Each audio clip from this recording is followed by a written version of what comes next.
Assalamualaikum warahmatullahi wabarakatuh. Selamat pagi sobat trader semuanya dimanapun saat ini Anda berada. Jumpa lagi dengan Wijaya Trading di pagi hari ini Jumat tanggal 1 Agustus 2025.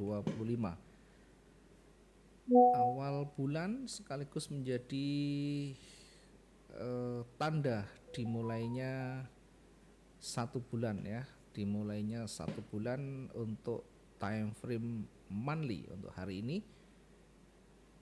Kita memasuki akhir pekan juga ya. Di akhir pekan kebetulan yang hari ini berbarengan dengan awal bulan atau minggu pertama, sehingga masuk di dalam jadwal berita atau jadwal news NFP nanti malam. Teman-teman nanti bisa memperhatikan jelang 19.30 waktu Indonesia Barat untuk melihat bagaimana dinamika perkembangan data tenaga kerja non pertanian di Amerika Serikat dan data pengangguran di sana. Nah, sebelum kita membahas lebih jauh terkait dengan bagaimana isu hari ini, kita akan mereview satu hari kemarin yang sudah kita analisakan untuk XAU-nya. Yang pertama kita simulasikan pergerakan ini akan condong koreksi ke atas atau akan mendekati area retracement-nya berada di kisaran warna kuning yang kita lingkari di sana ya. Jadi berhati-hati di area warna kuning ini berpeluang akan kembali turun atau memantul kalau dia tidak bisa break signifikan.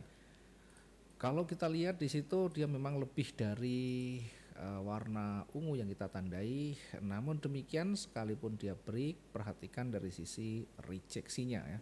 Rejeksinya yang muncul cukup signifikan, menandakan satu tekanan ke bawah yang cukup juga, sehingga tetap kita harus berhati-hati. Karena kita sudah menempatkan di posisi 3306, kemudian target juga belum tercapai di 3320, maka yang berlaku adalah risk management ya. Sebenarnya sudah cukup panjang ini di 800 sekian ya, 80 pips. Namun demikian sekali lagi masing-masing punya kebijakan untuk mengambil tindakan.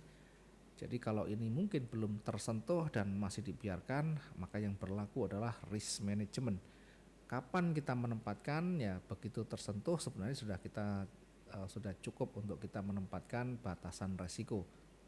Dari sisi teknikal kita bisa melihat bahwa pergerakan bullish yang ditandai dengan rejeksi sudah mulai ada penolakan, kemudian berikutnya mencoba kembali untuk menekan ke atas, namun demikian ditolak oleh bearish dengan tutup candle berada di setengah dari candle warna hijau ya. Setidaknya sebenarnya sudah menjadi petunjuk ini bahwa penolakan atau di area di situ bisa jadi menjadi titik tolaknya akan kembali bergerak turun. Nah, kita bisa menempatkan jarak dari titik entry sampai batasan resiko kita untuk recovery ya, bisa di antara 3.300 atau kita bisa menempatkan di awal di bawah dari area warna ungu yang kita tandai.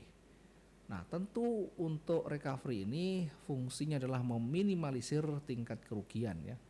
Kalau ternyata tidak sampai signifikan lagi, kita bisa mengukur lagi jaraknya dari hijau ini sampai ke hijau atas, kira-kira retracementnya di mana. Nah, di situ kita menempatkan batasan resiko lagi. Sehingga kalau nanti ternyata tidak mampu bergerak naik, bergerak turun, maka ya kita harus mengambil resiko lagi. Kalau kekuatan sudah hampir seimbang naik dan turunnya, maka kita tunggu break di antaranya. Jadi kalau merah hijau sudah hampir seimbang, kita harus menunggu break di antara dua level yang ada sehingga akan lebih potensial. Kalau ternyata dia breaknya lebih dari jam 12 malam, maka tentu lebih baik kita tunda, kita tunggu atau kita lanjutkan di hari esoknya. Karena kita menggunakan trading harian, kita hanya manfaatkan pergerakan kecil, harus berburu dengan waktu satu hari selesai. Ya, ada kalanya kita bisa selesai dengan baik, ada kalanya mungkin kita hanya mengurangi tingkat kerugian.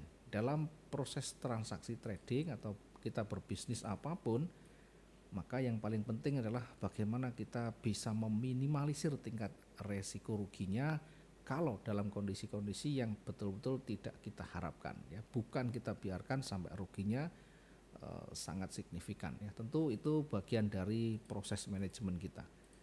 Nah, selanjutnya untuk hari ini kita akan kembali melihat ya satu dari sisi indikator dasar dulu ya, seperti yang kemarin-kemarin kita sudah bahas. Kalau kita lihat dari sisi indikator dasarnya, pertama kita lihat dari moving average convergence divergence-nya. Di time frame H1 masih mengindikasikan warna hijau, itu artinya masih dominan oleh bullish. Sementara untuk yang eksponensial moving average-nya ini berubah, warnanya masih merah, jadi belum berubah ya. Dari 3 indikator, satu warna merah, 2 warna hijau, itu artinya masih dominan hijau. Sementara untuk H4 masih dominan merah. Nah, karena H4 ini lebih valid dibanding H1, maka tentu lebih baik kita menunggu hingga H4 ini lebih dominan warna hijau. Nah, sampai di mana tentu kita nanti akan uji ya. Bisa jadi nanti break dari resistennya di sana. Dari indikator ya, indikator moving average yang sudah kita tampilkan di bawah, MACD-nya ini masih berada di bawah ya. Ada yang masih berada di bawah titik 0, yang di atas sudah mulai di atas titik 0 namun masih pendek ya. Tapi kalau kita melihat ini sudah mulai menghijau, maka kemungkinan besar nanti akan bergerak naik. Jadi kalau kita manfaatkan pendek, bisa menggunakan atau bisa manfaatkan di sini ya, di atas moving average, di atasnya highestnya, kemudian targetnya di ujung sumbunya. Masih sangat cukup sekali untuk kita manfaatkan yang cukup pendek ini. Kalau kita menunggu yang valid signifikan lagi, tentu kita menunggu hijaunya nanti menebal. Oke, kalau kita perhatikan memang akan bergerak naik, hanya saja butuh konfirmasi lebih lanjut ya. Itu dari sisi indikator dasar. Nah, sebelum kita kembali ke price action, saya akan sedikit mengulas berkaitan dengan isu global saat ini terkait dengan pergerakan emas ya, yang dipengaruhi oleh sentimen pasar, dipengaruhi oleh faktor fundamental, resiko dan lain-lain. Pertama kita lihat dari sisi sentimen dulu ya, sentimen marketnya. Ya, banyak investor melihat harga 3.300 sebagai peluang akumulasi ya, peluang akumulasi yang didorong oleh ketidakpastian ekonomi, ketegangan dagang Amerika Serikat, China, serta kenaikan biaya impor baru. Nah, tentu ini nanti yang menjadi petunjuk ya, bahwa karena kondisi ekonomi masih belum stabil, masih ada ketegangan, perang dagang Amerika Cina masih belum menemukan titik temu juga, pembicaraan masih belum selesai, belum ada yang signifikan, tentunya masih menjadikan pergerakan harga ini masih konsolidasi. Sementara untuk permintaan secara fisik justru menurun tajam ya secara global. Lebih parah di Cina dan India ya, mungkin karena harga terlalu tinggi. Sementara dari sisi faktor fundamental ya, ketegangan tadi, perdagangan, tarif baru terhadap India dan Korea Selatan bisa menciptakan aliran safe haven ya, emas bisa menjadi lebih signifikan nantinya. Sementara untuk persaingan saat ini, platinum mengalami peningkatan yang cukup signifikan ya, lebih dari 44% ya, menjadi alternatif bagi investor sekarang, termasuk Bitcoin, karena Bitcoin harganya terus merangkak. Sekalipun dari beberapa hari terakhir ini menurun, tapi secara umum masih terlalu tinggi ya, harganya sudah berada di 115.000 US dollar per Bitcoinnya, per koinnya ya. Nah, itu kira-kira secara umum nanti akan bergerak konsolidasi, belum ada yang signifikan. Karena belum ada signifikan, maka kita perkirakan masih ada sedikit konsolidasi menunggu rilis nanti jam 19.30. Itu pun nanti kalau tidak ada sentimen yang signifikan dia akan balik lagi. Nah, kalau kita lihat dari sisi price actionnya ya, dari sisi price action technical analysis, kita lihat dari si price actionnya, kita coba perkecil, kemudian kita gunakan H4, masih konsolidasi ya, perhatikan di atas naik sampai di resisten, turun sampai supportnya, sehingga masih terkunci di 3260-an dan 34 sekian ya, 34 30-an. Ini masih berada di wilayah konsolidasi, masih sama-sama menunggu, tapi menunggu secara umum tren besarnya masih naik ya, tren besar masih naik. Kemudian kita lihat di H1, di H1 ini yang sudah mulai ditolak ya. Kemarin sempat bergerak turun tapi ditolak lagi ya. Kita coba lihat ya, apakah dia betul-betul kuat pergerakannya ya, ternyata hanya koreksi ke bawah. Bisa juga nanti menjadi petunjuk awal lagi bahwa ini akan mengubah tren sebelumnya yang bergerak turun, sudah membentuk swing low yang baru yang lebih tinggi, sehingga nanti kemungkinannya dia akan break dari resisten, kemudian akan sampai dari resisten berikutnya, setelahnya akan mencoba untuk menekan, mencoba untuk retest, dan jika tidak mampu menembus area retest maka akan kembali bergerak naik, dipengaruhi oleh nanti bagaimana rilis data tenaga kerja non pertanian, termasuk pengangguran di Amerika Serikat. Kalau kita melihat data yang ada di sana, kemungkinan besar hari ini akan bergerak naik. Nah, kita coba untuk menempatkan titiknya ya. Sebelum kita menempatkan titik, kita buat perkiraan dulu. Hari ini untuk daily range ya, akhir pekan sekaligus ada NFP, maka kita akan lihat di hari-hari terakhir, 1 minggu terakhir ini seperti apa ya. Oke, kita lihat tidak ada yang signifikan, tidak ada yang signifikan lagi, termasuk kita lihat dalam 1-2 minggu sebelumnya tidak ada yang signifikan, maka kita tetap gunakan ini sebagai daily range untuk hari ini ya. Kita akan gunakan hari kemarin sebagai dasar untuk membaca kemungkinan 1 hari ke depan, sehingga kalau bergerak naik dimungkinkan untuk sampai pada harga, kita coba cari yang banyak disentuh, 1 2 3 4. Oke, kita ambil yang banyak disentuh.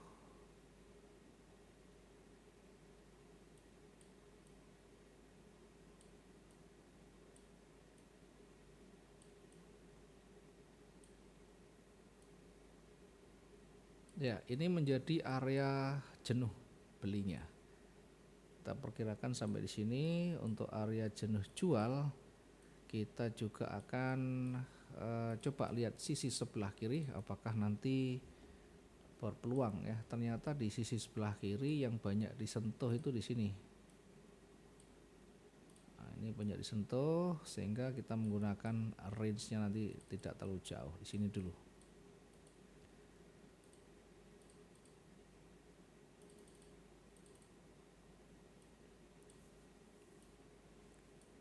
Oke, ini kira-kira untuk pergerakan naik dan turunnya. Kita tinggal manfaatkan peluang-peluang yang ada dari space yang cukup di sana. Kalau kita menempatkan posisi karena arahnya akan bergerak naik, tentu nanti kita akan menguji dulu di area koreksinya ya. Area koreksi kita tandai, kemudian kita akan tempatkan di sana untuk posisi buy-nya. Ya, kira-kira cukup apa enggak untuk di area ini. Nah, kita tempatkan di situ. Hari ini mungkin di awal-awal ini akan bergerak konsolidasi sambil kita melihat nanti dinamikanya, karena dia kebanyakan akan menunggu data rilis di jam 19.30. Kita perkirakan untuk naik kita bisa menempatkan di atasnya di 3.300 poin sekian. Kemudian Ini kita coba kasih warna yang nyala, warna biru biar kelihatan. Ya, berikutnya untuk targetnya, nah, di situ ada banyak penolakan. Kita ambil untuk target itu berada di ujung ya, di dekat ujung di situ ada rejeksi. Kita ambil untuk target terdekat 3313 poin sekian untuk target yang terdekatnya. Kemudian kita masuk lagi ke resisten berikutnya. Ya, sebenarnya resistennya di sini di ujungnya, tapi karena jarak terlalu panjang kita agak ambil di bawahnya ya, ambil sekitar 130-an, 140 masih realistis, masuk akal di situ ya. Target berikutnya di 3327. Nah, tadi untuk area jenuh kita tetap menggunakan di 3344. Di 3344 ini kita gunakan manual ya. Nanti untuk teman-teman yang membutuhkan tambahan indikator silahkan saja. Yang penting bisa membantu ya, membantu di dalam mengambil keputusan, meyakinkan dalam mengambil keputusan. Dari posisi yang di bawah ini kita nanti akan menguji area resisten di sini. Nah, kita uji di situ. Kalau ternyata dia break, kita akan tempatkan posisi baru untuk pergerakan turunnya. Kita bisa menempatkan sell di situ dengan target berada di support berikutnya. Ya, kita ambil di situ. Karena kita fokus utamanya sebenarnya ke atas, jadi kalau ini ternyata kuat ke bawah, jadi kita manfaatkan di 3281. Ya, mana yang kita prioritaskan? Prioritas ke atas. Kalau tidak terpenuhi sampai di sana, maka bisa kita nanti menggunakan posisi sell ketika betul-betul sudah confirm merah menutup kekuatan dari hijaunya. Kemudian untuk target selanjutnya, kalau tidak ada rejeksi, tidak ada loss momentum dan sebagainya, kita bisa menempatkan target berikutnya ya.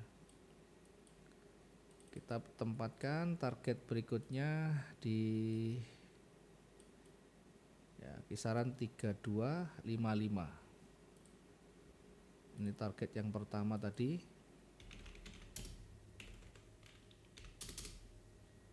3269, kemudian target yang berikutnya di 3255. Oke. Kemudian area jenuh kita tempatkan di warna kuning ini ya, di 3241. Jenuh jual kita tempatkan di 3241. Oke. Ini prioritas. Ya, bukan berarti kalau prioritas begini akan selalu bergerak naik sampai di sana. Bisa jadi nanti berada di area target dia terhenti dan mulai berat ya, jadi menjadi area uji bullishnya. Termasuk ketika dia naik sampai di target ini berat dan ada petunjuk turun, maka bisa jadi itu menjadi resistennya. Demikian juga ketika dia turun ya, kita uji nanti di area target pertama dan target kedua. Perhatikan dari candlestick yang terbentuk, perhatikan dari momentum yang ada, rejeksinya, termasuk struktur yang ada. Kalau dia terbentuk di bawah dari low yang saat ini, ya tentunya trennya akan semakin ke dalam. Oke, ini mungkin simulasi yang bisa kita share ke teman-teman semuanya. Jangan ini jadikan sebagai satu-satunya petunjuk untuk entry. Jangan hanya dijadikan ini sebagai sinyal saja, tapi ini hanya satu pandangan untuk membuka teman-teman semuanya biar lebih aktif di dalam mencari simulasinya, dalam memproyeksikan, sehingga betul-betul nanti terasah kedepannya akan bisa menentukan dengan sendirinya. Terima kasih, mudah-mudahan hari ini bisa maksimum profit kita sehingga bisa digunakan untuk akhir pekan beserta keluarga. Terima kasih, selamat pagi. Assalamualaikum warahmatullahi wabarakatuh. Salam profit dua arah.